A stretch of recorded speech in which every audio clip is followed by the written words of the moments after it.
सदियों से चली आ रही सतभक्ति की ऐसी धारा, ऋषियों, मुनियों, देवताओं और त्रिदेवों ने भी जिसका भेद ना पाया। भक्ति तो सभी करते हैं,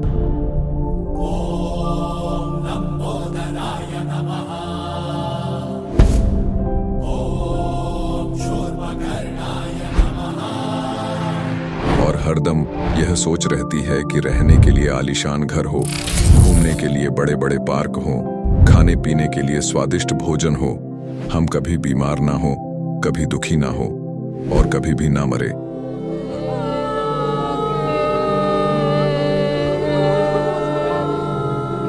हरदम मौज मस्ती में रहे।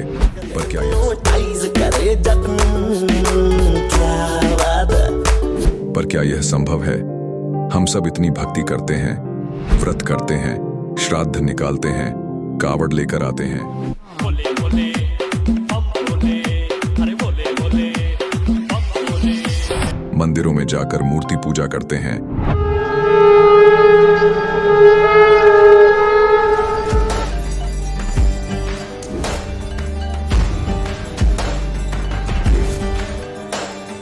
भानुकोटिभास्वरं भवाब्धितारकं परं नीलकण्ठमीप्सितार्थदायकं त्रिलोचनं कालकालमम्बुजाशमक्षशूलमक्षरम्। चर्च में जाकर प्रेयर करते हैं,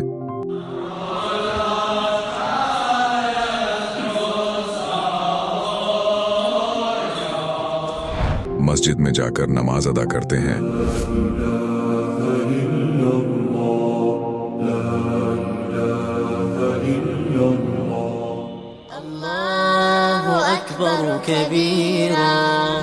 और गुरुद्वारों में जाकर माथा टेकते हैं,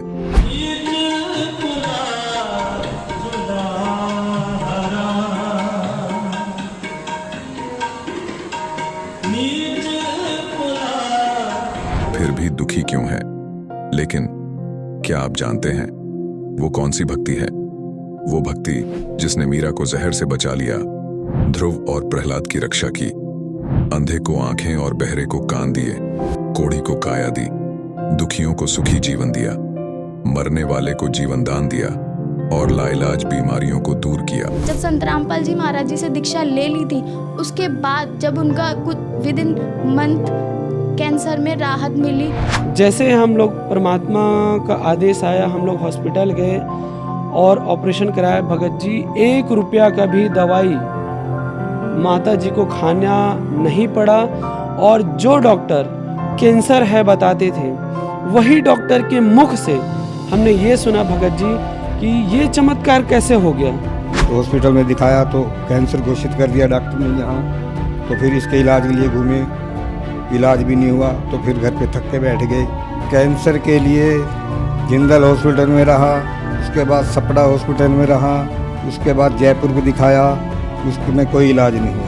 संत रामपाल जी महाराज जी ने चरणामृत प्रसाद दिया और आशीर्वाद दिया और भक्ति ज्ञान दिया, और उसके बाद मैं तंदुरुस्त हूँ। हर दिन में अपना सब कुछ खाता हूँ, मुझे कोई समस्या नहीं। मेरे को बीमारी ये थी सर कि ब्लड ट्यूब में मेरे को एक प्रकार का पस आ गया था और इन्फेक्शन हो गया था। उस इन्फेक्शन को डॉक्टर लोग वो कह रहे थे कि इसमें आपको ऑपरेशन करना पड़ेगा। आश्रम पहुंचने में परमात्मा का नामदान लिया और जो उन्होंने मुझे उपदेश दिया, उस उपदेश देने के बाद उन्होंने आशीर्वाद दिया। आशीर्वाद देने के बाद तत्क्षण में मेरा ये रोग वहीं के वहीं दर्द बिल्कुल ठीक हो गया। भक्ति सभी करते हैं, लेकिन उपरोक्त लाभ सिर्फ सतभक्ति से ही प्राप्त होते हैं। आज भी सतभक्ति करने वाले हजारों लाखों लोगों को शास्त्र अनुसार भक्ति का अद्भुत अनुभव प्राप्त हो रहा है। आइए जानते हैं ऐसे ही लाखों श्रद्धालुओं में से एक सतभक्ति करने वाले इस श्रद्धालु का अनुभव। नमस्कार जी। सर क्या नाम है आपका? मेरा नाम विनोद कुमार वर्मा है। सर आप कहाँ से हैं? बिहार गया जिला, गांव मेरा घवाचक से। सर संत रामपाल जी महाराज से नाम दीक्षा आपने कब ली? 13/7/2012 को। संत रामपाल जी महाराज से नाम दीक्षा लेने से पहले आप क्या भक्ति साधनाएं किया करते थे? जो हमारे गांव में दादे परदादे माँ बाप जो रीति रिवाज से करते आ रहे थे, वो मैं भी कर रहा था। तो फिर क्या कारण बना कि आप संत रामपाल जी महाराज की शरण में आए? 2012 में 6ठे महीना में मैं अपने गांव में काम कर रहा था, वो अचानक मुंह से ब्लड आना शुरू हुआ। तो मैं अपने लोकल गया, मैं डॉक्टर के यहाँ गए तो वो दिखा और उसके बाद में बोला कि आपका कैंसर है। वो दिखाने के लिए हमारे पटना को रेफ़र किया था। मैं वहाँ नहीं जा कर के मैं दिल्ली गया, एम्स अखिल भारतीय हॉस्पिटल में, और वहाँ मेरा जांच शुरू हुआ। और जांच शुरू के ही दौरान मेरा संतराम पाल जी महाराज का बारे में पता लगा। तो मैं वहाँ बरवाला 13/7/2012 को मैं गया था। तो वहाँ जाने के बाद में मैं शाम को पहुँचा था। जाने का बाद में वहाँ गुरुदर्शन चल रहा था, उसी समय मैं गुरुदर्शन का लाइन लगा। उस समय मैं नाम दीक्षा नहीं लिया था, और जब गुरुजी से नाम दीक्षा लिए, आशीर्वाद दिए गुरुजी, और संत रामपाल जी महाराज ने मेरे को माथे पर हाथ धर करके आशीर्वाद दिए। तो मैं तुरंत प्रार्थना लगाए कि गुरुजी मेरे मुंह का कैंसर है। गुरुजी ने बोले कि बेटा तुम पहले नाम दीक्षा ले करके भक्ति करो, तुम्हारा एक कांटा है वो निकल जाएगी। मैं उसके बाद में फिर वहाँ से बाहर आए, फिर जा कर के नाम दीक्षा लिए, और उस समय से मेरा भक्ति चलने लगा। और भरवाला आश्रम से जब मैं हॉस्पिटल आया, तो हॉस्पिटल आने के बाद में फिर मैं पुनः घर आया, और एक बायोप्सी का मेरा जांच लगा हुआ था, जो कि 1 सप्ताह के बाद में मेरे को हॉस्पिटल में जा कर के रिपोर्ट लेना था। तो मेरे पास में कोई नहीं था, और 1 सप्ताह के बाद में मैं hospital AIIMS Akhil Bharatiya hospital पहुंचा दिल्ली। और जब मेरे को रिपोर्ट मिला तो उस रिपोर्ट में लिखा हुआ था हाई कैंसर कैटेगरी। तो जो रिपोर्ट दिया था वो बोला कि तुम्हारा ऑपरेशन जो है, टाइम जो है बहुत जल्दी में ले करके और ऑपरेशन करवा लो। तो मैं उसको बोला कि डॉक्टर साहब इसमें तो ये ऑपरेशन का टाइम दिया हुआ है। तो बोला टाइम तो दिया हुआ है लेकिन बहुत टाइम है, इसके लिए जा कर के तुम टाइम कम करवा लो। जब मैं डॉक्टर के पास में जब गया तो बोले कि रिपोर्ट दिखा, तो बोले कि ऐसा करो तुम जा कर के जो ऑपरेशन का टाइम दिया है वहाँ से जाके टाइम कम करवा लो। तो मैं दूसरे दिन जब जहाँ से मेरा टाइम मिला था ऑपरेशन का, वहाँ जब लाइन लगे, और लाइन लगने के बाद में जब मेरा नंबर आया, तो मेरा नंबर आया तो बोले कि दिखने के बाद में बोले कि तुम खून जमा करवा दिए। बोला नहीं, मैं खून तो जमा नहीं करवाए। तो बोला आज तुम्हारा अगर ऑपरेशन हो जाए तो क्या खून जमा करवा दो। भगत जी, मैं उस समय मैं सोचा कि डॉक्टर ने मजाक कर रहा है। मैं बोला डॉक्टर साहब ऐसा कैसे हो सकता है, मेरे पास कोई गार्जियन भी नहीं है, मैं अकेला आया हुआ। मेरा जो पर्चा था वो पूरा हॉस्पिटल में जहाँ बैठा हुआ था वो छीन लिए, और बोला तुम यहाँ से भाग जाओ, इतना बड़ा तुम रोग लेकर के इतना बड़ा हॉस्पिटल में आए हुए हो और बोलते हो ये कैसा होगा। मैं एक हाथ से आंसू पोंछ रहा था, एक हाथ से वो रिपोर्ट सुन रहा था, और उसके बाद में बोला डॉक्टर लो मेरा कागज़ दो। कागज़ लेकर के बैठा लिए, और बोला बाहर में खड़े होने के बाद में फिर 4 गो के बाद में फिर मेरे पीछे भी लगा दिया कि तुम जाओ इनको पीछे। हमको क्या पता कि मैंने कि ऑपरेशन का थिएटर में भेज रहे हैं। जब मेरे को ऑपरेशन जहाँ मैंने कि रखना था, दूसरे दिन ऑपरेशन करवाना था, वहाँ जब शिफ्ट करवाने गया तो वहाँ जब जो वहाँ का इंचार्ज था वो मेरे से पूछा कि भाई तुम्हारा गार्जियन कौन है। हम बोले साहब यहाँ तो मेरा गार्जियन कोई नहीं है। हम बोले कि भाई तो इतना बड़ा रोग लेकर के तुम टहल रहे हो और बोलते हो कि मेरे पास कोई नहीं है। तो हम बहुत रोना हो गया वहाँ, बहुत रोते रोते उसके बाद में फिर जा करके हम बोले कि भगत डॉक्टर साहब हमको आप रख लीजिए, मेरा गांव का एक लड़का है, मैं उसको बुला लेता हूँ और ऑपरेशन मेरा करवा दीजिए। तो वो शिफ्ट कर लिए और उसके बाद में दूसरा दिन में मेरा ऑपरेशन हो रहा था। सारा दिन मैं भूखा रहा, 5 बजा मेरे को ऑपरेशन नहीं हुआ। उसके बाद में 2 दिन का बाद में मेरा ऑपरेशन हुआ। जिस समय मेरा ऑपरेशन का टाइम दिया हुआ था उसको बिफोर मेरे को ऑपरेशन और रेडियोथेरेपी जो सिकाई बोलते हैं वो मेरा कंप्लीट हो चुका था भगत जी। जिस समय ऑपरेशन रेडियोथेरेपी जब चल रहा था मेरे को 3 दिन सिकाई और बाकी था, जो कि मैं एकदम मकमका करके मैं अपने पत्नी के साथ में वहाँ था। तो मैं अपनी पत्नी को बोला कि यार मैं यहाँ पर ही नहीं रह सकता हूँ, मेरे को ले चलो अब घर पर। परमात्मा की दया से संत रामपाल जी दया के अगर मृत्यु देगा तो मेरे घर पर होगा, लेकिन अब मैं हॉस्पिटल में रहना नहीं चाह रहा हूँ। जो करेंगे अब परमात्मा संत रामपाल जी महाराज ही करेंगे, जो कि मेरा फरमान है।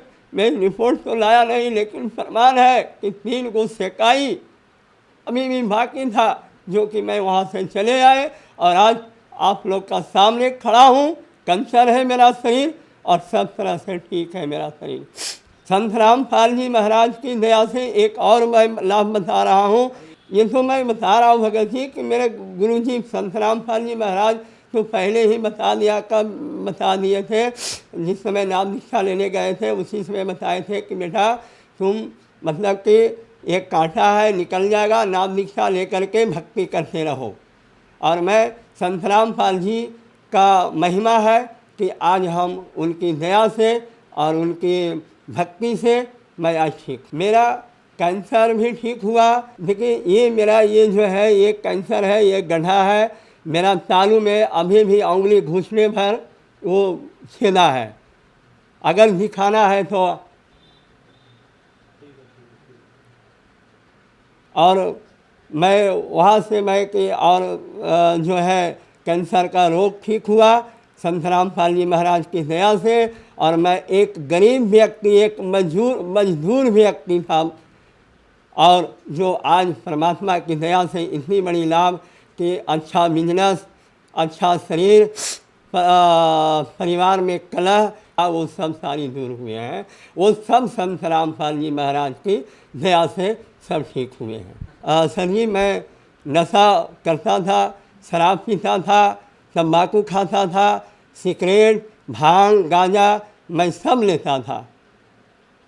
वो नशा मेरा संत रामपाल जी की दया से जब मेरे को जब भक्ति मिला था, वो भक्ति रूपी से ही मेरा सारा नशा छूट गया।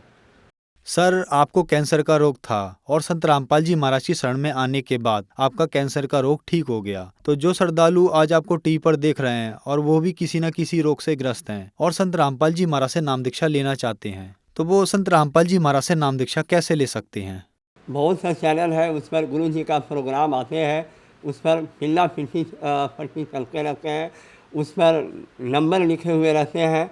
तो वो उससे नंबर ले करके और अपना अस्थाई जो नामदान केंद्र है वहाँ जा करके नाम ले सकते हैं और संत रामपाल जी महाराज से अपना रोग मुक्त करवा सकते हैं। धन्यवाद जी। सत्संग। अब जगत गुरु तत्वदर्शी संत रामपाल जी महाराज जी के सत्संग के माध्यम से उस अद्वितीय आध्यात्मिक ज्ञान के बारे में जानते हैं जिसके माध्यम से आप भी प्राप्त कर सकते हैं ऐसे आध्यात्मिक, मानसिक और भौतिक सुख जो अभी तक आपने सिर्फ मीराबाई, ध्रुव, प्रहलाद जैसे कुछ ही भक्तों की जीवन कथा में सुने होंगे। अब सुनिए तत्वदर्शी संत के संग शास्त्र अनुकूल भक्ति सत्संग, ऐसा अद्वितीय आध्यात्मिक ज्ञान जिसका है सर्वधर्मों के पवित्र शास्त्रों में प्रमाण। और फिर वहां रहा करोगे न, वृक्षों के नीचे बैठे ठाठ से ग्रुप के ग्रुप बैठ के बतलाया करोगे, भगवान की चर्चा कराया करोगे। वहाँ कोई काम में कोई नहीं, और भोजन की इच्छा हो तभी जाओ, भंडारे में खाओ। बड़े भंडारे भगवान के सामूहिक लगे रहते हैं। वहाँ पर कई स्थान ऐसे हैं जब पिकनिक मनाने जाते हैं, वो भंडारे सामूहिक चलते मिलते हैं। कोई अभाव नहीं किसी प्रकार का। घर पर आओगे, अपने घर हैं तुम्हारे, वहाँ पर छोड़ के आए हुए हो, वहाँ आपके सब पकवानों से भरे हुए भंडारे हैं। तो पुण्यात्माओं, इस गंदे लोग से निकलन की सोचो तुम। यहाँ तो जाना पड़ेगा, एक दिन छोड़ना भी पड़ेगा। आज चाहे आप कितना ही यहाँ व्यवस्थित बने बैठे हो, या आपकी भूल ही साबित होगी एक दिन। चाहे आपकी कोठी है, कार है, बैंक बैलेंस है, खूब सारी सुविधाएं हैं, लेकिन कल उकचुक हो जाए, कैंसर हो जाए बॉडी में, बता, खाक सुविधाएं, ये जहर दिखाई देगा ये सारा धन। तो बच्चों, यहाँ से निकलने की चेष्टा करो जितना हो सकती है। तो क्या बताते हैं परमात्मा? कहते हैं कि साईं इतना दीजिए जिसमें कुटुंब समावे, हम भी भूखे ना रहे, अतिथि ना भूखा जाए। एक रिहर्सल करके दिखाई दाता ने। परमात्मा कबीर जी तत्व ज्ञान सुनाया करते थे, सच्चाई बताया करते थे, और कहा करते थे कि 3 देव की जो करते भक्ति, इनकी कदे ना हो मुक्ति। उधर से परमात्मा मुसलमानों को भी कहा करते थे कि हिंदू हदीरे पूजही और मुस्लिम पूजे घोर, कहे कबीर दोनों की अकल न ले गए हैं चोर। हिंदुओं के गुरुओं को, मुसलमानों के मुल्ला और पीर काजियों को परमात्मा कहा करते कि ये दोनों ही तुम्हें मिसगाइड किए हुए हैं, इनको ज्ञान नहीं है, ये परमात्मा से परिचित नहीं है, और जो साधना तुम्हें करनी चाहिए इनको खुद ही स्वयं ही मालूम नहीं है, तुम्हें मिसगाइड किए हुए हैं। इन बातों से दोनों ही दुखी हो गए। भगवान को पहले तो बहुत सताया, कबीर साहब को मारने की चेष्टा की, बहुत बड़ा तंग किया, कोई बदमाश भेजकर उनको पीटना चाहा, परवाना चाहा, नहीं सफल हुए। जब सब कुछ करके थक गए, तब अंत में उन्होंने एक स्कीम बनाई। हिंदुओं के गुरुओं ने और मुसलमानों के काजी और मुल्लाओं ने, कि ना ये मारे से मर रहा है और हमारी सब बिगाड़ करता जा रहा है, हमारा समाज से ये रोजी रोटी का धंधा बंद करवाने जा रहा है, ये ऐसी ऐसी बातें करता है, लोगों को जल्दी स्वीकार्य हो जाती हैं। इसका ऐसा करो कि ये काशी छोड़कर भाग जाए। सब ने मिलकर एक स्कीम बनाई कि झूठी चिट्ठियां लिख दी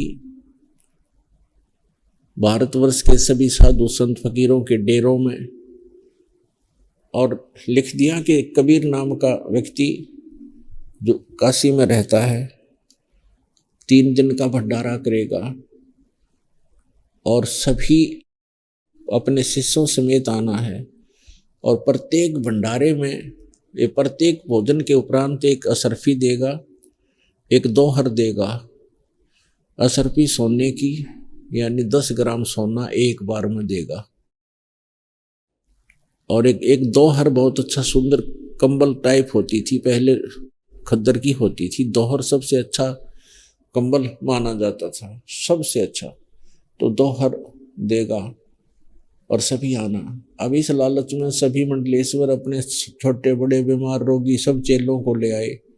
कहने का भाव ये है कि निश्चित तिथि जो रखी थी उस दिन 18 लाख साधु संत और काशी के सारे इकट्ठे होकर काशी का चूल्हा न्योत कर रखा था, वो सभी उस काशी के बाजार में, काशी के शहर के आसपास बाहर में खड़े हो गए। रविदास जी सुबह सुबह आए घूमने के लिए। उन्होंने पूछा भी, महात्माओं आज कोई समागम है क्या? उससे पहले 1-2 ने और पूछ लिया था उन महात्माओं से, बाहर से आए उनसे, कि तुम कैसे आए हो?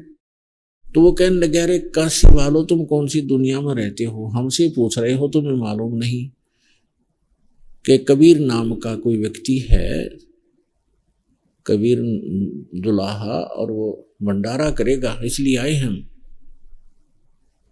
रविदास जी ने सोचा, भाई कोई गड़बड़ कर दी न निकम्मा ने, किसी ने गड़बड़ कर दी, झूठी चिट्ठी पाऊंगी। कहने लगे, आपके पास कोई पत्र गया है? रविदास जी ने पूछा, हाँ। सब ने बताया कि पत्र गया हमारे पास।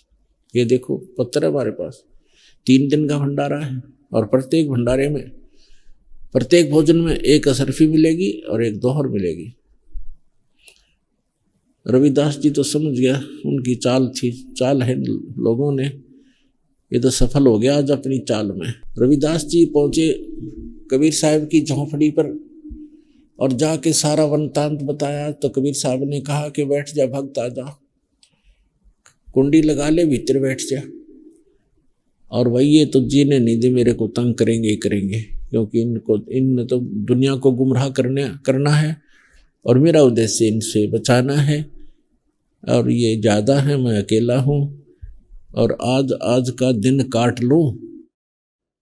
और रविदास रात में मैं अपने बच्चों को, अपनी माता पिता को, मुँह बोले माता पिता, मुँह बोले बच्चों को साथ लेकर या नगरी त्याग दूंगा। ये चाहते यही है कि ये भाग जाए यहाँ से, ये रिलीफ महसूस कर लेंगे, मैं चला जाऊंगा।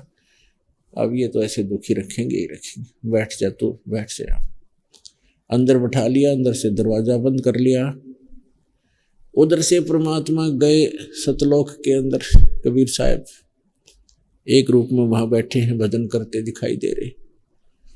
और वहाँ से टेलीफोन कर दिया ऊपर कि तैयार करो, 9 लाख बैलों के ऊपर बने बनाए भोजन, असरफी, मोहर, दोहर, सब कुछ तैयार करो। वहाँ पहुँचे तो 9 लाख छोड़, असंख्यों बैल बना के भगवान के लिए बैल बन के खड़े हो गए हंस भक्त, और उनके ऊपर लाद दिया सामान सारा और कहा ले जाओ जितना चाहिए भगवान, आपका आदेश अनुसार तैयार है। उनमें से 9 लाख बैलों के ऊपर भरा हुआ जलेबी, कचौड़ी, पूरी, सारा कुछ, लड्डू, बर्फी, बालूशाही और दोहर, मोहर, सब कुछ ठोक के, और काशी के चौपड़ के बाजार के में तंबू लगा दिए, टेंट, सफेद टाइप के टेंट। 9 लाख बैल और 9 लाख उनके साथ फिर वो भक्त, एक 2 सेवादार आ रहे। 2-3 लाख वो भक्त थे, 9 लाख तो नहीं थे, 2-3 लाख भक्त। और सतलोक से आए वो सारे बंजारे बन के, एक बंजारे का रूप बना के, स्वयं परमात्मा ने रूप बना करके, केशव रूप बना करके, और वहाँ टेंट में बैठ गया और भोजन शुरू कर दिया। उधर से शेख तकी नाम का एक धार्मिक गुरु था, सिकंदर लोधी राजा का। राजा का भी निमंत्रण दे रखा था कि आज राजा भी देख लेगा आकर के, क्योंकि शेख तकी भगवान कबीर साहब से ईर्षा बहुत रखता था, उनको नीचा दिखाने और उनके राजा के नजरों में गिराने के ही चक्कर में रहता था। इसलिए एक पत्र उसने अपने राजा के पास भी भिजवा दिया था। तब राजा के पास शेख तकी गया था कि आपके गुरुजी भंडारा कर रहे हैं।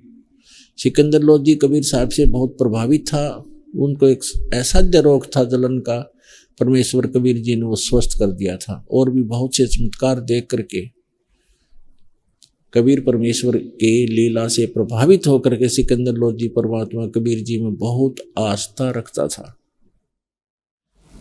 तो सिकंदर लोधी से कहा शेख तकी ने कि आप भी चलोगे, आपके गुरुजी का निमंत्रण आया है, भंडारा कर रहा है। शेख तकी ये चाहता था कि सिकंदर लोधी काशी जाएगा तो वहाँ कबीर भागा पाएगा, क्योंकि इतने आदमी को रोटी कहाँ से खिलाएगा। एक झोपड़ी में बैठा व्यक्ति 18 लाख व्यक्तियों को भोजन कैसे करा देगा। ये सोचकर सिकंदर लोधी को भी साथ ले लिया। सिकंदर लोधी कहने लगा मैं तो अवश्य चलूंगा, बहुत महान पुरुष है, उनके दर्शन करके आऊंगा, भंडारे में तो जाना ही चाहिए। जाके देखा, शेख तकी ने सोचा था सब भूखे बैठे शोर मचा रहे होंगे और कबीर भाग गया होगा। वहां क्या देखा कि वहां तो भंडारा चल रहा है और जय जयकार हो रही है कबीर भगवान की। जो भी भोजन खा रहा है कह रहा है ऐसा स्वादिष्ट भोजन कभी देखा ना सुना। भाई भंडारा हो तो ऐसा हो। जो भी भोजन खा के उठ रहा है उसको दोहर दी जा रही है, एक असर भी सोने की दी जा रही है। अब शेख तकी तो पेट पकड़ कर बैठ गया, अकियो कैसे बिजली गिरी, ये कहाँ से लाया इतना पैसा, कहाँ से लाया ये भंडारा।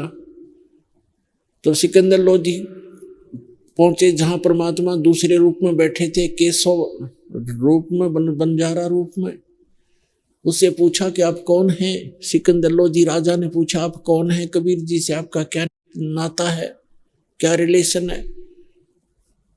तो केशव रूप में विराजमान भगवान ने कहा कि कबीर जी मेरे पगड़ी बदल मित्र हैं और मेरे पास उनका एक संदेशा गया था कि छोटा सा भंडारा है, कुछ सामान लेते आइएगा।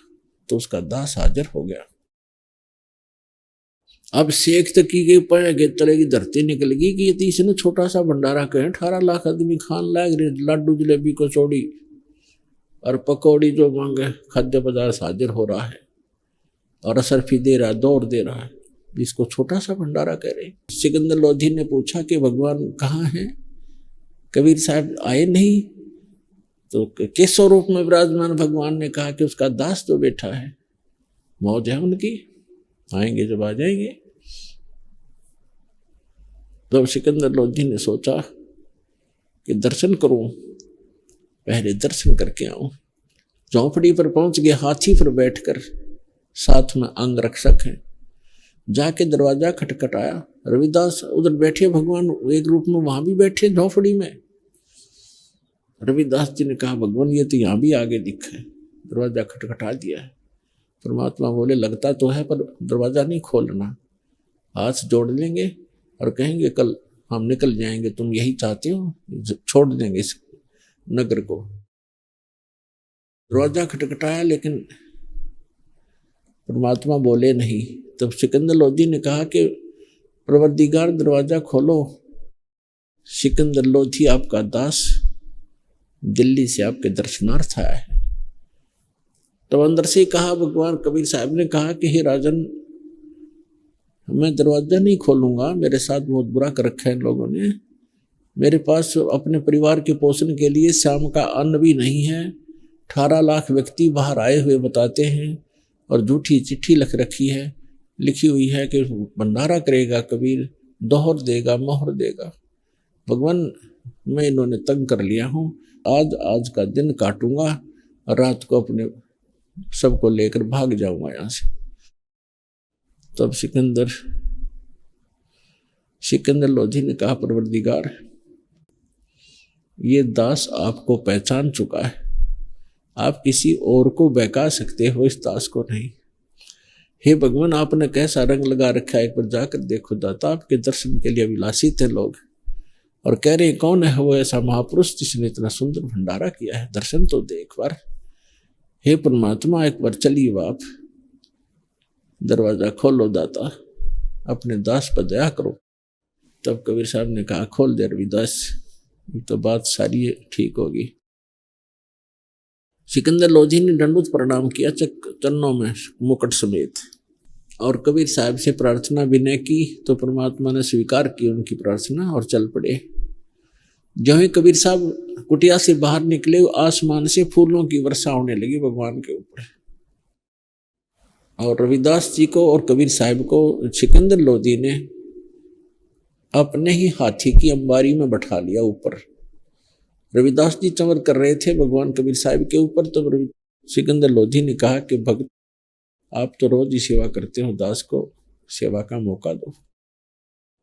दिल्ली का बादशाह भगवान के ऊपर एक सेवादार की तरह चमर कर रहा है और सिकंदर कबीर साहब बैठे हैं, रविदास जी उसी ऊपर बैठे हाथी के उस अंबारी में।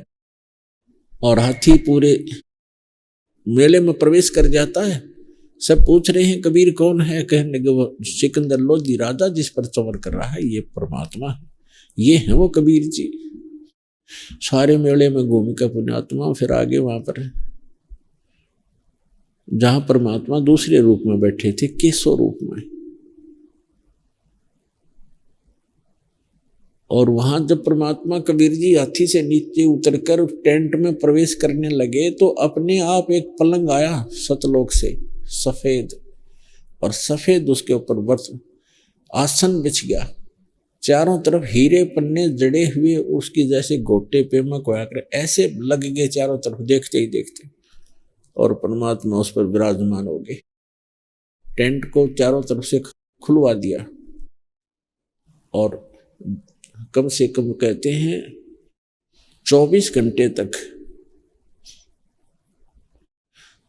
घंटे तक परमात्मा और दूसरे रूप में बैठे केशव, उन दोनों की आपस में वार्ता हुई और लाखों लोगों ने सत्संग सुने भगवान के। वो तो बहाना था, उसके बच्चे हैं, वो सबका पालन वही करता है। भंडारा काशी में कर लेते, घर घर में खिलाना उसी ने है, और उसके बहाने उनको इकट्ठा करना था, क्योंकि परमात्मा के लिए जो निकले हैं साधु संत भक्त, जो कहीं आश्रम में रह रहे हैं या घर पे भक्ति करते हैं, वो भक्त हैं और परमात्मा उनको खोज रहा है, लेकिन ये मिसगाइड किए हुए संत उनको गुमराह रखते हैं। तो वहां परमात्मा ने एक तीर से कई शिकार कर दिए, अपना सामर्थ्य दिखाया। भगत ऐसा हो, भगत के साथ भगवान इतनी साथ देता है। और वहां सत्संग सुना, लाखों लोगों ने दीक्षा ली उस कबीर भगवान से और उनका भविष्य उज्जवल किया। अब जब सारा कुछ काम हो लिया, सब भोजन कर करा लिया, शेष बचे सामान को, टेंट को लाद कर बैलों पर सब बंजारे जो सतलोक से आए थे वो चल पड़े। जब दरिया गंगा को पार करने लगे तो गंगा का पानी घुटनों हो गया, नहीं तो भरी चला थी। सब पार हो गए। सिकंदर लोधी खड़ा है, शेख तकी खड़ा है, केशव और परमात्मा कबीर जी वहीं खड़े हैं, और भी सैकड़ों अंगरक्षक राजा के विद्यमान थे। अब उधर से क्या होता है कि थोड़ी देर के बाद सिकंदर लोधी ने कहा कि केशव आप जाओ, आपके बैल बहुत दूर चले गए होंगे, फिर लेट हो जाओगे, वो जा चुके हैं। जब थोड़ी ही देर हुई थी, जब देखा सामने दरिया के ऊपर खड़े दिखाई दे रहा था दूर तक का 9 लाख बैल, कोई थोड़े नहीं होते। लेकिन थोड़ी देर के बाद देखा तो वहां कोई भी नहीं था, ना बैल थे ना बंजारे थे। तब परमात्मा से पूछा कि कबीर जी ये कहाँ गए सब बंजारे और बैल, कहाँ गए वो सब बच्चे? परमात्मा ने कहा हर में हर के दास हैं, दासन के हरि पास। परमात्मा के बच्चे से सतलोक से आए थे, सतलोक चले गए। इतने में क्या देखा कि जो कबीर साहब, केशव जो खड़ा था वहां से चलकर कबीर साहब में समा गया, अकेले कबीर साहब खड़े रह गए। बोलो सतगुरुदेव।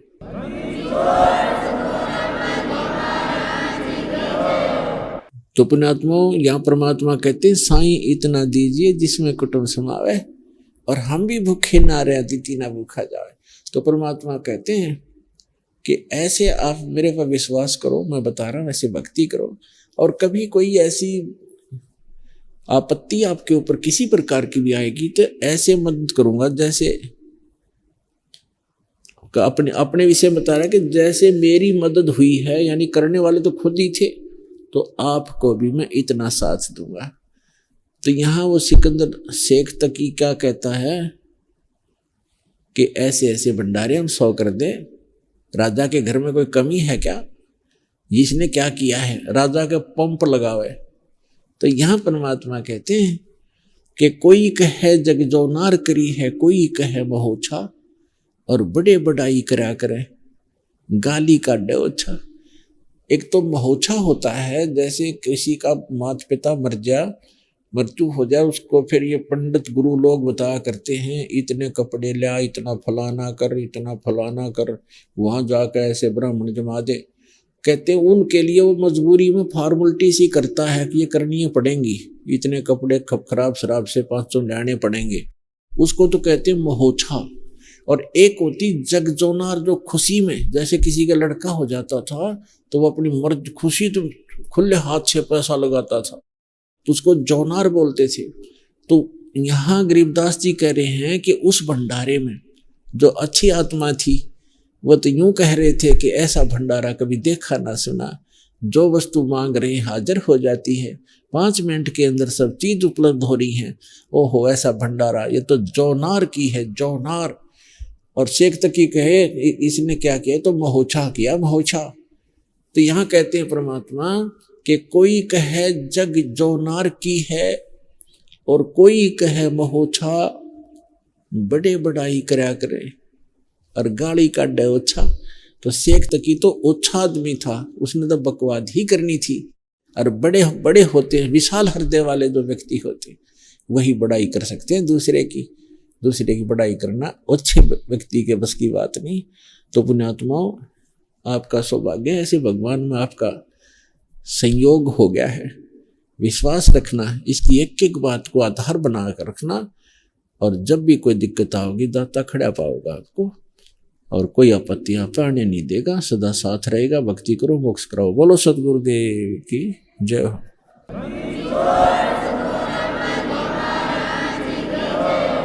परम पिता परमात्मा पूर्ण ब्रह्म, सारी सृष्टि के रचनहार, कुल मालिक कबीर देव, कबीर साहब, कबीर परमेश्वर जी की असीम रजा से आप चंद आत्माएं परमात्मा के दरबार में उपस्थित हुए। भक्ति मुक्ति के दाता सतगुरु, भटकत प्राणी फिरंदा, उस साहिब के हुक्म बिना नहीं तरवर पात हिलंदा। उस परमात्मा की रजा के बिना एक वृक्ष का पत्ता भी नहीं हिलता। उसी परमेश्वर की रजा से, उसी की कृपा से आप सत्संग में पहुंच पाए हो। अन्यथा आज के इस कलयुग में किसी व्यक्ति को चैन नहीं, एक पल का टाइम नहीं, अपनी ही रोजी रोटी के लिए दिन रात इस अनमोल जीवन को लगाए रखता है। होता वही है जो उसके प्रारब्ध में, किस्मत में लिखा हुआ होता है, प्राप्त वही होता है। लेकिन सत्संग के बिना ज्ञान नहीं होता, और ज्ञान के बिना फिर परमात्मा की तड़फ नहीं बनती।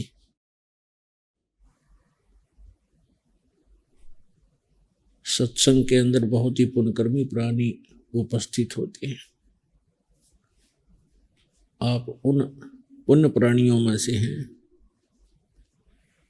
आप उन पुण्यभागी प्राणियों में से हैं जिनके ऊपर परमात्मा की असीम कृपा है।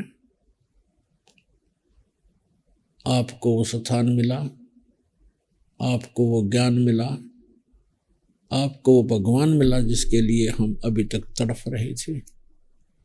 ऋषि मुनियों ने सारा जीवन न्यौछावर कर दिए, राजाओं ने राज भी त्याग दिए, जंगल में जाकर भक्ति के लिए सारा जीवन लगा दिया, लेकिन ये वस्तु उनको नहीं मिली जो आज आपको सहज में प्राप्त हो रही है।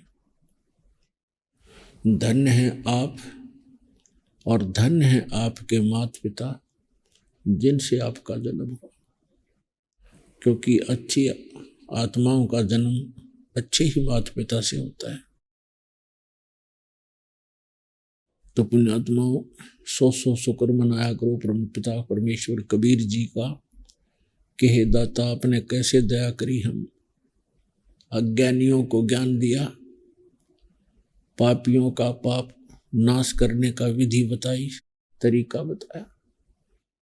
हमने युगों युगों से अपने इस अंतःकरण रूपी चोले को मैल से, गंध से, पापों से सान रखा है, ढक रखा है, इस पर बहुत पाप लथेड़ रखे। अभी तक हमें इन पापों का नाश करने का जो साधन था वो प्राप्त नहीं हुआ था। अब वो सतनाम और सारनाम आपको प्राप्त हुआ है, प्राप्त होगा, हो रहा है, जिससे आपके युगों युगों के पाप भी नाश होंगे, आप निर्मल होगे और भक्ति धनी होकर के आप उस स्थान पर पहुंच जाओगे जहां से आप बिछुड़े हुए हो। आप उस सुख को जो सतलोक के अंदर आपको प्राप्त था, सहज में प्राप्त था, कोई किसी चीज की वस्तु का अभाव नहीं था, किसी वस्तु की वहाँ कमी नहीं थी, सभी पदार्थ आपके सामने भरपूर रहते थे। और इस मन की एक ऐसी आदत है, जब ये सुखी हो जाता है, ये बकवादें करता है और उस सुख स्थान को त्यागने की पूरी चेष्टा करता है। उसी के परिणाम स्वरूप हम उस भरे सुखों से भरे उस लोक को त्याग कर या दुखों से भरे लोक में आ गए। आम के बगीचे को छोड़कर हम बबूल के वन में घुस गए और बबूल के वन में अब हम आम ढूंढ रहे हैं। इस गंदे लोक में हम सुख खोज रहे हैं। कोई राजा बनकर सुखी होना चाहता है, निर्धन चाहता है धनी हो जाऊं, धनी होकर मैं सुखी हो जाऊंगा। धनी सपने में भी सुखी नहीं होता। और आम व्यक्ति सोचता है मैं मंत्री बन जाऊं, प्रधानमंत्री बन जाऊं, सुखी हो जाऊंगा। सपने में भी सुख नहीं है मंत्री, मुख्यमंत्री और प्रधानमंत्री को। इस भूल के अंदर ही हम अपना जीवन नष्ट कर जाते हैं। और कबीर साहब कहते हैं, झूठे सुख को सुख कहे, मान रहा मनमोद, ये सकल चबी नाकाल का, कुछ मुख में कुछ बोध। इस झूठे सुख को सुख मान रहे हो आप। किसी को अधिक दुख है, उससे कुछ हमें कम दुख है, उसको हम सुख मान बैठे हैं। उदाहरण के लिए, जैसे एक व्यक्ति का एक पुत्र मृत्यु को प्राप्त हुआ, उसके 3 पुत्र थे, 2 शेष बच गए। बुरी तरह रो रहा था, टक्कर मार रहा था। शोक व्यक्त करने के लिए बहुत से व्यक्ति आ रहे थे। शोक व्यक्त करने वालों में से एक व्यक्ति ऐसा था जिसका एक ही पुत्र था और वो भी कुछ समय पहले मृत्यु को प्राप्त हो चुका था। तो अन्य सांत्वना देने वालों ने बताया कि देख भाई, इस व्यक्ति को देखकर ही तू कुछ संतोष कर ले। आपके तो 2 पुत्र शेष बचे हुए हैं, एक ही की मृत्यु हुई है और देखिएगा ये एक ही पुत्र था और उसकी भी मृत्यु होगी, इसने भी संतोष करना पड़ा। तो उस व्यक्ति को कुछ राहत मिली, रोना बंद कर दिया कि ये सोचकर कि इससे तो मैं सुखी हूं, क्योंकि मेरे 2 पुत्र तो शेष बचे हैं, इसका इकलौता ही पुत्र था, वही मृत्यु को प्राप्त हुआ। तो यहाँ परमात्मा कहते हैं, हम थोड़े से दुख को, थोड़े दुख को सुख मान रहे हैं अन्य की तुलना में। यदि हम थोड़े दुखी हैं तो हम इसको सुख मान बैठे कि मैं इससे तो मैं सुखी हूं। तो ये सुख नहीं है, ये तो विकल्प है कि और कोई तरीका नहीं हमारे पास। हमारी मजबूरी है इस तरह अपना मन रटने की। इसका विकल्प ये है कि परमात्मा का नाम जपो, सत भक्ति करो, भगवान से डरो, पापों से डर कर रहो, किसी की आत्मा मत दुखाओ, क्योंकि आत्मा परमात्मा का अंश है और आत्मा किसी की दुखी होती है तो भगवान दुखी होते हैं। तो इसलिए मनसा वाचा कर्मणा, कभी भी किसी की आत्मा को कष्ट नहीं पहुंचाना चाहिए। संभव हो सके तो राहत दे, और नहीं राहत देने की नीयत है, किसी को सुख नहीं दे सकते तो दुख देना कभी मत सोचो, सपने में भी ना सोचो।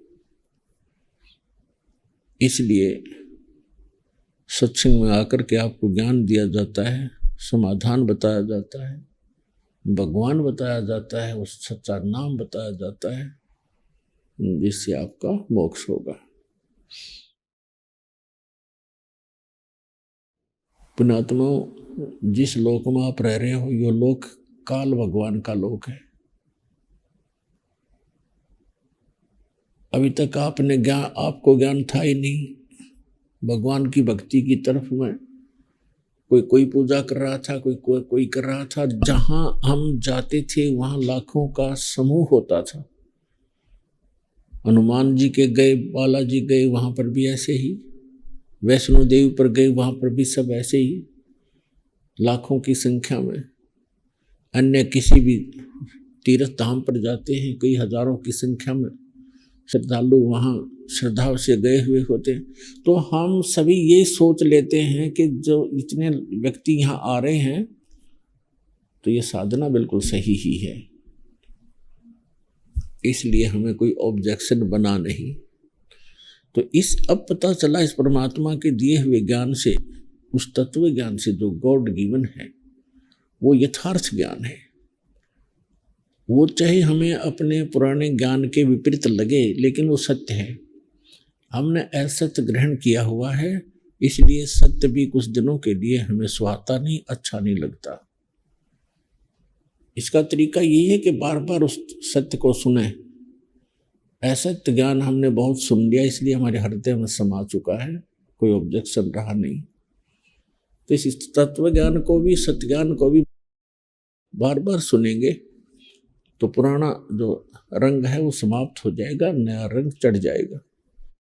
और ये सत्य है, ये कभी मिटने वाला नहीं है। वो असत्य था, उसका नाश जल्दी हो जाता है, असत्य जल्दी नष्ट हो जाता है।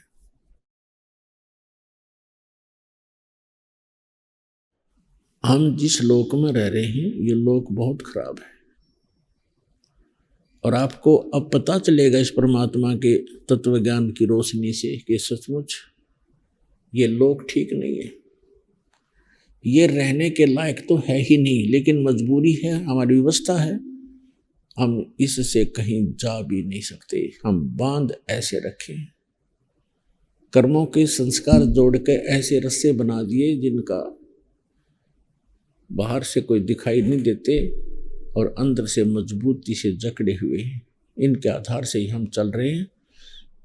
कोई आज किसी भी रूप में कहीं जन्मा है, मनुष्य है या पशु पक्षी है, ये कर्मों के बंधन से बंधे हुए हैं। और जब तक ये कर्मों के बंधन हमारे समाप्त नहीं होंगे, हम इस काल की कैद से निकल नहीं सकते। इस काल की कैद से निकालने के लिए स्वयं परमात्मा आते हैं, हमें यथार्थ ज्ञान देना चाहते हैं, लेकिन हम अज्ञान से इतने परिपूर्ण होते हैं कि हमारे जो धर्म गुरु होते हैं वो भी इतने ही अज्ञानी होते हैं, और जिस कारण से हम परमात्मा को पहचान नहीं पाते, क्योंकि हम कोई भी ज्ञान कहीं से सुनते हैं अपने ज्ञान के विपरीत, उसके समाधान के लिए हम अपने गुरुजी के पास जाते हैं, और गुरुजी को वही ज्ञान है जो उसने हमें बता रखा है। अभी आपने सुने जगत गुरु तत्वदर्शी संत रामपाल जी महाराज के मंगलमय सत्संग प्रवचन। आइए अब सुनते हैं उन भक्तों के अनुभव जिन्होंने संत रामपाल जी महाराज के प्रमाणित ज्ञान से प्रभावित होकर नाम दीक्षा लेकर अनेकों लाभ प्राप्त किए। नमस्कार सर। नमस्कार जी। सर क्या नाम है आपका? मेरा नाम जी राजकुमार है जी। सर कहाँ से आए हैं? मैं जी वैसे तो मेरा पिछा हैगा हिमाचल ਦਾ हैगा जी, और मैं पंजाब 'ਚ ਹੀ ਪੜ੍ਹਿਆ ਲਿਖਿਆ, पंजाब 'ਚ ਹੀ ਪੜ੍ਹਿਆ ਹੋਇਆ ਹਾਂ ਜੀ, पंजाब 'ਚ ਹੀ ਇਹ ਕੰਮ ਕਰਦਾ ਹੋਇਆ ਜੀ। ਤੇ ਗੁਰੂ ਜੀ ਦੀ ਦੀਕਸ਼ਾ ਲਈ ਹੈ ਮੈਂ 2013 ਦੇ ਵਿੱਚ, ਔਰ ਮੈਂ ਗੁਰੂ ਜੀ ਦਾ ਸਤਸੰਗ ਕਾਫੀ ਟਾਈਮ ਤੋਂ ਸੁਣਦਾ ਆ ਰਿਹਾ ਸੀ, ਪਰ ਮੇਰੇ ਗਿਆਨ ਸਮਝ 'ਤੇ ਨਹੀਂ ਆ ਰਿਹਾ ਸੀ ਜੀ। ਔਰ ਮੈਂ ਗੁਰੂ ਜੀ ਨੂੰ ਪਤਾ ਨਹੀਂ ਆਪਣੇ ਮਨ ਵਿੱਚੋਂ ਕੀ ਕਹਿੰਦਾ ਸੀ, ਮੈਨੂੰ ਕੋਈ ਪਤਾ ਨਹੀਂ ਲੱਗ ਰਿਹਾ ਸੀ। ਔਰ ਮੈਂ ਵੀ ਇਹ ਗੱਲ ਸੋਚਦਾ ਸੀ ਵੀ ਇਹ ਸੰਤ ਮਹਾਰਾਜ ਜੀ ਜਿਹੜੇ ਨੇ ਗਿਆਨ ਜਿਹੜੇ ਕਿਤਾਬਾਂ 'ਚ ਕੱਢ ਦੇਈ ਜਾਂਦੀ ਹੈ, ਪਰ ਮੇਰੀ ਸਮਝ 'ਤੇ ਨਹੀਂ ਆ ਰਿਹਾ। ਉੱਦਾਂ ਮੈਂ ਦੇਖਦਾ ਹੁੰਦਾ ਸੀ, ਅਤੇ ਉਸ ਟਾਈਮ ਦੇ ਵਿੱਚ ਮੈਨੂੰ ਇਹ ਨਹੀਂ ਪਤਾ ਹੁੰਦਾ ਸੀ ਵੀ ਗਿਆਨ ਦੀ ਵਿਧੀ ਕੀ ਹੈ, ਪਰਮਾਤਮਾ ਨੂੰ ਕਿਸ ਤਰ੍ਹਾਂ ਪਾਇਆ ਜਾਂਦਾ। ਅਤੇ ਮੈਂ ਬਾਕੀ ਦੇ ਭਗਤਾਂ ਦਾ ਵੀ ਗਿਆਨ ਸੁਣਦਾ ਹੁੰਦਾ ਸੀ, ਕਿਉਂਕਿ ਮੇਰਾ ਕੰਮ ਹੀ TV ਰਿਪੇਅਰਿੰਗ ਦਾ ਹੈਗਾ। ਮੈਂ TV ਦੇ ਸਾਹਮਣੇ ਸਾਰਿਆਂ ਨੂੰ ਲਾ ਕੇ ਵੀ ਸੁਣਾਉਂਦਾ ਹੁੰਦਾ ਸੀ ਦੁਕਾਨ ਦੇ ਉੱਤੇ ਬਾਹਰ। ਅਤੇ ਪਰ ਮਗਰ ਜਦ ਗੁਰੂ ਜੀ ਦਾ ਆਸਥਾ ਚੈਨਲ ਦੇ ਵਿੱਚ ਮੈਨੂੰ ਯਾਦ ਹੈ ਵੀ 2008-9 ਦੇ ਵਿੱਚ ਮੈਂ ਇਹ ਸਤਸੰਗ ਸੁਣਦਾ ਹੁੰਦਾ ਸੀ, ਤਾਂ ਮੈਨੂੰ ਇੰਨੇ ਚੰਗੇ नहीं से लगते होंगे सी भगत जी। सर संत रामपाल जी महाराज से नाम दीक्षा लेने से पहले क्या आप कोई भक्ति साधना करते थे? देखो जी, जो साढ़े बजुर्ग करते सी, देवी दे जाने, बाबा बालक नाथ दे जाना गा जी, और मंदिर से जाके मत्था टेक लेंदे सी, पीर के दे पीरां दी दरगाह ते जाके मत्था टेक लेना। ये साडी पिछोकड़ जिहड़ी मतलब धार्मिक जिहड़ी साडी हैगी सी, रीति रिवाजां अनुसार पूजा असीं करदे सी जी। तो सर जो भक्ति साधना आप पहले करते थे उनसे आपको क्या क्या लाभ हुए? देखो ये तो सानू भी नहीं पता लग्या जी, असीं भी तो लगे रहे जी, लकीर दे फकीर बने रहे जी। असीं भी सानू ना तो साडे किसी माता पिता ने दस्सिया भी ये भगती सही है या गलत है। जिस तरह साडे माता पिता करते रहे उस तरह असीं करते रहे जी। तो जद सानू हुण विधि पता लगी है तो हुण फिर मालक के ज्ञान नाल जुड़े हैं जी असीं, तो हुण विधि के अनुसार ही भगती कर रहे हैं जी। तो सर संत रामपाल जी महाराज की शरण में आप कैसे आए? संत रामपाल जी महाराज ਇਸ ਤਰ੍ਹਾਂ ਆਏ ਆ ਜੀ, ਮੇਰੀ 2012 ਦੇ ਵਿੱਚ ਦੁਕਾਨ ਜੱਸੀਆਂ ਰੋਡ ਤੋਂ ਚੱਕੀ ਗਈ ਸੀ ਤੇ ਮੈਂ ਆ ਕੇ 2012 ਦੇ ਵਿੱਚ ਘਰੇ ਆ ਕੇ ਦੁਕਾਨ ਆਪਣੇ ਬਣਾਈ ਸੀ। ਬਣਾਉਣ ਤੋਂ ਬਾਅਦ ਭਗਤ ਜੀ ਮੇਰੀ ਦੁਕਾਨ ਦੇ ਆ ਕੇ ਕੋਈ ਕੰਮ ਕੁਮ ਨਹੀਂ ਹੁੰਦਾ ਸੀ। ਮੈਂ ਆਪਣੇ ਟੀਵੀ ਲਾ ਕੇ ਆਪੇ ਗੁਰੂ ਜੀ ਦਾ ਗਿਆਨ ਸੁਣਦਾ ਰਹਿੰਦਾ ਸੀ। ਪਰ ਜਦ ਮੈਂ 6 ਮਹੀਨੇ ਲਗਾਤਾਰ ਗੁਰੂ ਜੀ ਦਾ ਗਿਆਨ ਸੁਣਿਆ ਨਾ, ਜਦ ਮੈਨੂੰ ਸਮਝ ਆਇਆ ਤਾਂ ਮੈਂ ਰੋਲੀ ਪਾਈ ਵੀ ਇਹ ਸੰਤ ਮਹਾਰਾਜ ਜੀ ਕੁਛ ਹਟ ਕੇ ਗਿਆਨ ਦੱਸ ਰਹੇ ਨੇ ਸਾਰਿਆਂ ਨੂੰ। ਇਹ ਮਾਮੂਲੀ ਗਿਆਨ ਨਹੀਂ ਹੈਗਾ ਗਾ, ਇਹ ਕਬੀਰ ਸਾਹਿਬ ਪਰਮਾਤਮਾ ਦਾ ਗਿਆਨ ਦੱਸ ਰਹੇ। ਮੈਨੂੰ ਪਤਾ ਹੀ ਨਹੀਂ ਸੀ ਪਰ ਮੈਂ ਪਰਮੇਸ਼ਵਰ ਕਬੀਰ ਸਾਹਿਬ ਨੇ, ਇਹ ਤਾਂ ਗੁਰੂ ਜੀ ਨੇ ਦੱਸਿਆ ਪਰਮੇਸ਼ਵਰ ਕਬੀਰ ਸਾਹਿਬ ਹੈ। ਫਿਰ ਮੈਂ ਨੱਠ ਕੇ ਮਤਲਬ ਜਾਣੀ ਕਿ ਇਹ ਦਿਲ ਵਿੱਚ सोच के गया भी मैं जाके सतलुक आश्रम बरवाला देख के आवा और नामदान लेके आवा। तो सर संत रामपाल जी महाराज की शरण में आने के बाद आपको क्या क्या लाभ हुए? लाभ इदा है जी, लाभ मैनू परमात्मा की आन दे। एक तो मेरा सब तो पहला ये लाभ है जी भी मैनू भगती मिली है जी। सब तो बड़ा मैनू लाभ यह है जी मैनू भगती मिल गई, नहीं तो मैनू गीता बाइबल कुरान शरीफ गुरु ग्रंथ साहब बारे कोई भी नॉलेज नहीं सी। मैनू पता ही नहीं सुनता जी भी इन्हें च लिखिया की हैगा। और दूसरा लाभ मैनू ये मिलियागा, मेरे पिता जी बीमार रहंदे सी बहुत ज़्यादा और 2017 की 12वें महीने की मेरे पिता जी बाहर माला फेरदे पे सी दुकान ते। उन्होंने एकदम झटका आया, वो हत्थ पैर उन्होंने काम करने छड्ड गए। तो मेरे बेटे ने मैनू दस्या भी डैडी भी बाबा जी ने आ गल हो गई आ। तो मैं क्या भी मैनू तो पता नहीं, मैं तो घरे बैठा। वो कहते गल उन्होंने चक के मोटरसाइकिल ते लै गया तो डॉक्टर साहब कहन लगे, उन्होंने जाके दिखाया। कहने तो बाद डॉक्टर साहब ने दवाई दी तो उन्होंने पूछा भी इन्होंने की गलबात हो गई है। तो डॉक्टर साहब कहने लगे भी इन्हों की कोई ना माइंड की नस ब्लॉक हो गई है अंदरों, भी तुसीं इन्हां दे चैकअप कराओ। जिस वक्त मेरे डैडी रिटायरमेंट फौजी हैगे आ, उन्हों का चैकअप भी मिलटरी के विच ही हुंदा गा। तो चैकअप कराने वेले जिसले गया डॉक्टर ने भी उन्होंने देखा, उन्होंने भी हाँ भरी है भी हाँ हो सकता भी ऑपरेट की नौबत भी आ जाए। और उन्होंने कहा भी थोड़े दिन तुसीं दवाई खाओ, देखो भी ये नस खुलदी या नहीं खुलदी है। तो इधर असी बंदी छोड़ सतगुरु रामपाल जी महाराज जी अगे भी प्रार्थना लाई सी भी हे मालिक भी दास नूं ये गलबात हो गई है। तो परमात्मा ने सानू चौथे दिन ही रिजल्ट दे दिता। तो डॉक्टर साहब कहते भी कौन कह रहा गा भी ऑपरेट होने वाला गा? कोई भी नहीं कहा। असी कहा जी तुहाडी तो रिपोर्ट की हुई है।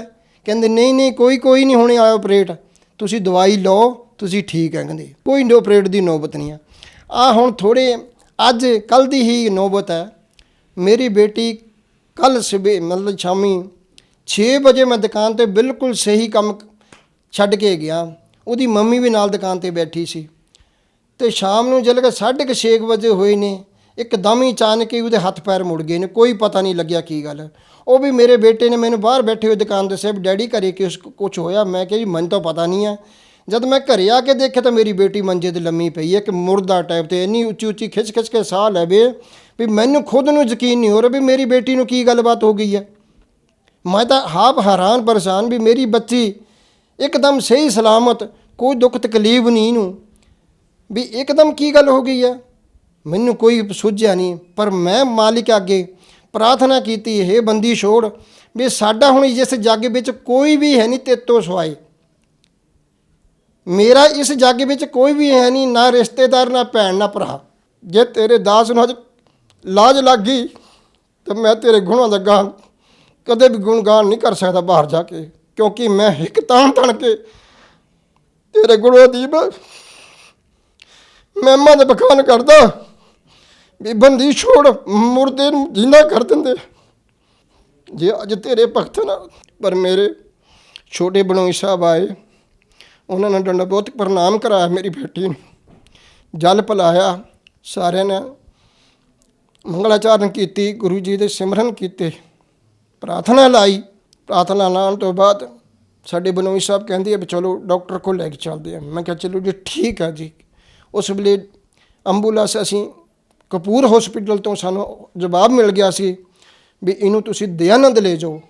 दयानंद ले जाने तो बाद असी एंबूलेंस पा के जिस लड़की लै गए तो उस लड़की ने ਮੈਨੂੰ ਵਿੱਚ ਕਿਹਾ ਵੀ ਡੈਡੀ ਤੁਸੀਂ ਮੈਨੂੰ ਬਚਾ ਸਕਦੇ ਹੋ। ਮੈਂ ਕਿਹਾ ਨਹੀਂ ਬੇਟਾ, ਮੈਂ ਨਹੀਂ ਬਚਾ ਸਕਦਾ। ਜੇ ਬਚਾ ਸਕਦੇ ਗੁਰੂ ਸੰਤ ਰਾਮਪਾਲ ਜੀ ਮਹਾਰਾਜ ਬਚਾ ਸਕਦੇ ਆ। ਕਬੀਰ ਪਰਮੇਸ਼ਵਰ ਹੈ, ਉਹ ਤਾਂ ਮੁਰਦੇ ਨੂੰ ਜਿੰਦਾ ਕਰ ਦਿੰਦੇ ਨੇ। ਆਪਾਂ ਨੂੰ ਕੀ ਐਡੀ ਘਬਰਾਉਣ ਦੀ ਜ਼ਰੂਰਤ ਪਈ ਆ। ਫਿਰ ਵੀ ਅਸੀਂ ਪਰਮਾਤਮਾ ਦਾ ਸਿਮਰਨ ਕਰਦੇ। ਜਦੋਂ ਹੌਸਪੀਟਲ ਪਹੁੰਚੇ, ਸਟੇਜ 'ਤੇ ਪਾਇਆ, ਉਹਨਾਂ ਨੇ ਸਾਰਾ ਟਰੀਟਮੈਂਟ ਪੁੱਛਿਆ ਜੀ, ਸਾਰੀਆਂ ਪਿਛਲੀਆਂ ਰਿਪੋਰਟਾਂ ਵੀ ਦਿਖਾ ਦਿੱਤੀਆਂ। ਦਿਖਾਉਣ ਤੋਂ ਬਾਅਦ ਉਹਨਾਂ ਨੇ ਸਾਨੂੰ 8:30 ਵਜੇ ਦਵਾਈ ਦੇ ਕੇ ਉਹਨਾਂ ਨੇ ਕਿਹਾ ਵੀ ਕੋਈ ਕਿਸੇ ਪ੍ਰਕਾਰ ਦੀ ਘਬਰਾਉਣ ਦੀ ਲੋੜ ਨਹੀਂ ਹੈਗੀ ਆ, ਕਿਉਂਕਿ ਅਸੀਂ ਗੁਰੂ ਜੀ ਦੇ ਅੱਗੇ ਪ੍ਰਾਰਥਨਾ ਲਾਈ ਹੋਈ ਸੀ ਵੀ ਹੇ ਬੰਦੀ ਛੋੜ, ਜੇ ਤੁਹਾਡੇ ਭਗਤਾਂ ਨਾਲ ਇਹ ਕੰਮ ਹੋਣ ਲੱਗ ਪਏ ਫਿਰ ਤੁਹਾਡੀ ਮਹਿਮਾ ਨੂੰ ਕੌਣ ਮੰਨੇਗਾ ਮਾਲਕ। ਤੁਸੀਂ ਤਾਂ ਸਭ ਨੂੰ ਤਾਰਨ ਹਾਰੇ ਆ ਮਾਲਕ। ਅਸੀਂ ਤਾਂ ਤੁਹਾਡੇ ਬੱਚੇ ਹਾਂ ਦਾਸ। ਅਸੀਂ ਗਲਤੀ ਵੀ ਹੋ ਗਈ ਹੋਵੇ ਦਾਤਾ, ਅਸੀਂ ਤੁਛ ਬੁੱਧੀ ਜੀਵ ਜਾਣ ਕੇ ਮਾफ़ ਕਰ ਦਿਓ ਬੰਦੀ ਛੋੜ। ਇੰਨੀ ਗੱਲ ਮਾਲਕ ਦੀ ਅਸੀਂ ਜਿਸਲੇ ਹੌਸਪੀਟਲ ਦੇ ਵਿੱਚ ਆਪਸ 'ਚ ਕਰ ਰਹੇ ਸੀ ਤਾਂ ਬੇਟੀ ਮੇਰੀ ਕਹਿੰਦੀ ਮੈਨੂੰ ਘਰ ਨੂੰ ਲੈ ਚੱਲੋ ਡੈਡੀ, ਮੈਂ ਹੌਸਪੀਟਲ ਦਾਖਲ ਨਹੀਂ ਹੋਣਾ। ਮੈਨੂੰ ਗੁਰੂ ਜੀ ਆ ਗਏ, ਮੇਰੇ ਪ੍ਰਾਣ ਵਾਪਸ ਕਰਤੇ ਪ੍ਰਮਾਤਮਾ ਨੇ ਆ ਕੇ। ਮੇਰੇ ਪ੍ਰਾਣ ਖਿੱਚੇ ਜਾ ਰਹੇ ਸੀ। ਮੈਂ ਕਿਹਾ ਬੇਟਾ ਮੈਂ ਕੀ ਤੇਰੇ ਪ੍ਰਾਣਾਂ ਦੀ ਰੱਖਿਆ ਕਰਨੀ, ਮਾਲਕ ਨੇ, ਮੈਂ ਤਾਂ ਤੁਹਾਨੂੰ ਪਹਿਲੇ ਹੀ ਦੱਸ ਰਿਹਾ ਸੀ ਵੀ ਪਰਮੇਸ਼ਵਰ ਹੀ ਜੋ ਕੁਝ ਕਰ ਸਕਦੇ ਨੇ, ਬਾਕੀ ਹੋਰ ਕੋਈ ਨਹੀਂ ਕਰ ਸਕਦਾ। ਇਸ 21 ਬ੍ਰਹਮੰਡ ਦੇ ਵਿੱਚ ਕੋਈ ਵੀ ਕੁਝ ਨਹੀਂ ਕਰ ਸਕਦਾ। ਚਲੋ ਸ਼ਾਮ ਨੂੰ ਜਿਸ ਲਈ ਅਸੀਂ ਵਾਪਸ ਆਪਣੀ ਬੇਟੀ ਲੈ ਕੇ ਘਰੇ ਆਏ ਹਾਂ। ਅੱਜ ਮੇਰੀ ਬੇਟੀ ਬਿਲਕੁਲ ਮੇਰੇ ਨਾਲ ਇਸ ਵੇਲੇ ਬਾਹਰ ਹੈਗੀ ਹੈ, ਖੜੀ ਹੋਈ ਹੈ, 9/9 ਹੈ ਜੀ। ਬਾਕੀ ਬੰਦੀ ਛੋੜ ਪਰਮਾਤਮਾ ਦੇ ਅੱਗੇ ਇਹੀ ਮੇਰੀ ਅਰਦਾਸ ਹੈ, ਬੰਦੀ ਛੋੜ ਆਪਣੇ ਭਗਤਾਂ ਦੇ ਉੱਤੇ ਐਸੇ ਤਰ੍ਹਾਂ ਮਿਹਰ ਭਰਿਆ ਹੱਥ ਰੱਖਿਓ ਮਾਲਿਕ, ਮਿਹਰ ਭਰਿਆ ਹੱਥ ਰੱਖਿਓ, ਕਿਉਂਕਿ ਅਸੀਂ ਮਾਲਿਕ ਤੇਰੇ ਬੱਚੇ ਹਾਂ। ਬੱਚਿਆਂ ਕੋਲ ਕਈ ਪ੍ਰਕਾਰ ਦੀਆਂ ਨੇਕਾਂ ਹੀ ਗਲਤੀਆਂ ਹੋ ਜਾਂਦੀਆਂ। ਇਹ ਬੰਦੀ ਛੋੜ ਤੁਸੀਂ सब नू माफ़ करने वाले है, सब नू माफ़ करने बंदी छोड़।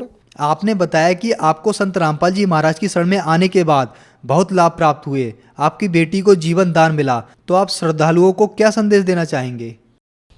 देखो जी, मैं श्रद्धालुओं के प्रार्थना करांगा हथ जोड़ के, पूरे जिन्ने भी संसार दे विच ये बैठे ने, साडे जिन्ने भी धर्म गुरु बैठे ने, पहला तो मैं इन्हां अगे अरदास ये प्रार्थना करांगा।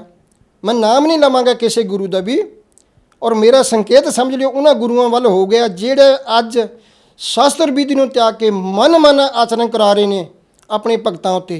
ना तो उन्होंने कोई लाभ हो सकता, ना उन्होंने कोई सुख हो सकता, ना उन्होंने कोई उन्होंने कोई गति हो सकती है।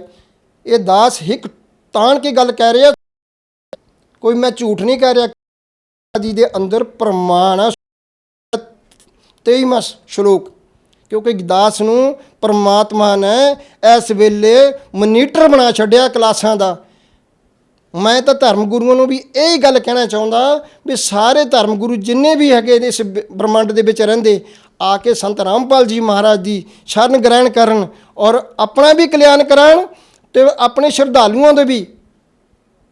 ਐਵੇਂ ਉਲਟੀ ਸਿੱਧੀ ਕਿਸੇ ਨੂੰ ਵੀ ਕੋਈ ਵੀ ਗਿਆਨ ਦੇ ਕੇ ਭਰਮਤ ਨਾ ਕਰੋ, ਨਾ ਪਾਪ ਦੇ ਭਾਗੀ ਬਣੋ ਤੁਸੀਂ।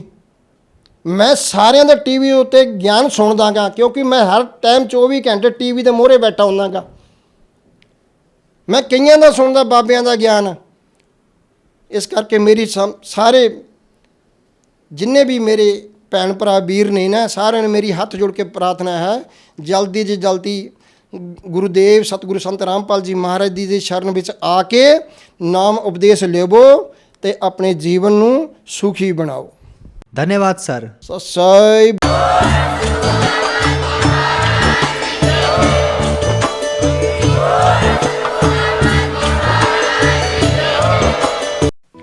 आप सुन रहे थे जगत गुरु तत्वदर्शी संत रामपाल जी महाराज के मंगल प्रवचन।